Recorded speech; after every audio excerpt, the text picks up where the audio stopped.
సుధీర్ గారు, మీరు కొన్ని షోస్ లో పాటలు పాడారు కదా, పాప మా చిట్టి తల్లి కోసం ఏదైనా పాడడానికి ట్రై చేయండి. నా కోసం పాడుతుందేమమ్మ.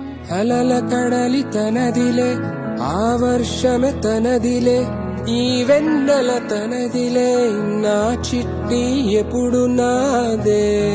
సచ్ ఏ మల్టీ టాలెంట్, ఎంత బాగా పాడారు. నా అమ్మ నీవేలే, నీ బొమ్మ నేనేలే, రివ్వంటూ పై పైకే రా ఎగిరిపోదా. మేమందరం కూడా ఎమోషనల్ అయిపోయాం, నిజంగా అంత టచింగ్ గా ఉంది అసలు. తోటి మట్టాడే బుజ్జాయిని నీకు నేరుగా కుట్టవా, ఏం చిక్క నచ్చిన మిఠాయిలన్నీ తింటాగవు నచ్చిన. సుధీర్ మామతో పాటు నువ్వు కూడా పాడి మమ్మల్ని అందరినీ ఏడిపించేశావు. అమ్మడివే గుమ్మడివే, ఆయుష్ నూరేళ్ళు కన్నుల్లో ఉంచేస్తా ఉన్నంత దాకాను. నా అమ్మ నీవేలే, నీ బొమ్మ.